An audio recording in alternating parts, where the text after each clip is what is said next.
مسجد الحرام مکۃ المکرمہ اور مسجد النبوی مدینہ المنورہ سے خطبے کا اردو ترجمہ کے لیے ہمارے سوشل نیٹ ورک کو فالو کرنا نہ بھولیں اور اپنے دوست احباب کے ساتھ بھی ضرور شیئر کیجیے۔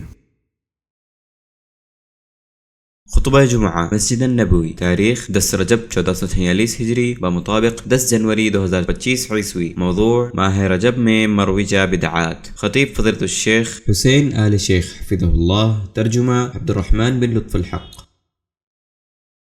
لامتناہی تعریفیں اللہ کے لیے ہیں اور میں گواہی دیتا ہوں کہ اللہ کے سوا کوئی معبود برحق نہیں، وہ تنہا ہے، اس کا کوئی شریک نہیں، وہ اکیلا بھی ہے اور بے نیاز بھی ہے، اور میں گواہی دیتا ہوں کہ ہمارے نبی محمد صلی اللہ علیہ وسلم اس کے بندے اور رسول ہیں جو عبادت گزاروں میں سب سے افضل اور بہتر تھے۔ اے اللہ، رحمت اور سلامتی نازل فرما آپ صلی اللہ علیہ وسلم پر، آپ صلی اللہ علیہ وسلم کی آل پر اور آپ کے اصحاب پر جو اپنے نبی محمد صلی اللہ علیہ وسلم کے سب سے بہتر مقتدی اور پیروکار تھے۔ اے اللہ، آپ پر اور آپ کے اصحاب پر درود و سلام نازل فرما۔ اے مسلمانوں، تقوی الہی اختیار کرو، اور تقوی الہی اختیار کرنے والا سعادت مند ہی ہوتا ہے، بدبخت و بدنصیب نہیں ہوتا، نیز کامیاب ہوتا ہے اور نجات پاتا ہے۔ جیسا کہ اللہ رب العالمین کا ارشاد ہے، اور جو اللہ سے ڈرے گا اللہ اس کے لیے کوئی راستہ نکال دے گا اور اسے رزق دے گا جہاں سے وہ گمان نہیں کرتا، اور جو شخص تقوی الہی اختیار کرتا ہے اللہ اس کے لیے ہر مشکل سے نکلنے کا راستہ بنا دیتا ہے، جیسا کہ ارشاد باری ہے، اور جو کوئی اللہ سے ڈرے گا وہ اس کے لیے اس کے کام میں آسانی پیدا کر دے گا، اور جو تقوی کو لازم پکڑتا ہے وہ اپنے مالک کی رضا مندی سے سرفراز ہو جاتا ہے۔ ارشاد باری تعالی ہے، اور جو کوئی اللہ سے ڈرے گا وہ اس سے اس کی برائیاں دور کر دے گا اور اسے بڑا اجر عطا کرے گا۔ اللہ کے بندو،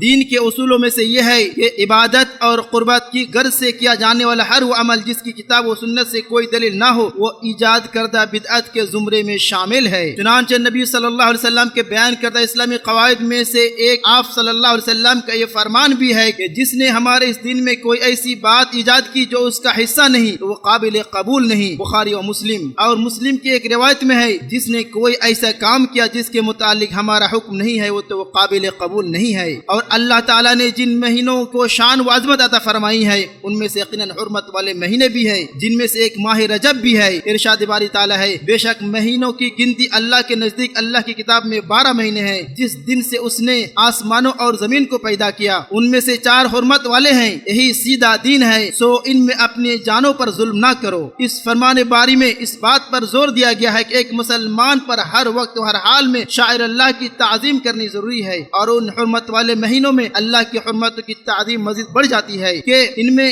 حرام کردہ امور اور منع کردہ اشیاء سے کلی طور پر اجتناب کیا جائے، خیر و بھلائی اور نیکی کے کاموں میں سبقت کی جائے، بشرط کہ بدعت و خرافات سے دوری اختیار کی جائے اور دین میں نئی چیزیں ایجاد کرنے سے اجتناب کیا جائے۔ اور علماء اسلام کا اس بات پر اتفاق ہے کہ ماہ رجب میں خصوصی عبادات کے تعلق سے کوئی چیز ثابت نہیں ہے سوائے ان اعمال کے جو دوسرے اوقات میں بھی مشروع ہیں اور ان پر شرعی دلیل موجود ہے۔ اور ہمیں یہ جان لینا چاہیے کہ ماہ رجب میں روزے کے رکھنے کی خاص فضیلت یا اس کی خاص راتوں میں قیام سے متعلق جتنی بھی احادیث رسول اللہ صلی اللہ علیہ وسلم کی طرف منسوب کی جاتی ہیں وہ یا تو ضعیف ہیں یا موضوع و من گڑت ہیں، جیسا کہ فن حدیث کے ماہر علماء و محدثین نے اس بات کی خوب وضاحت کر دی ہے۔ ابن حجر رحمہ اللہ فرماتے ہیں، ماہ رجب کی فضیلت یا اس میں روزوں کی فضیلت یا اس کے کچھ دنوں کے روزوں کی فضیلت سے متعلق وارد صریح روایت 2 قسم کی ہیں، ایک ضعیف اور دوسری موضوع و من گڑت، اور اسی طرح کی بات ابن تیمیہ، ابن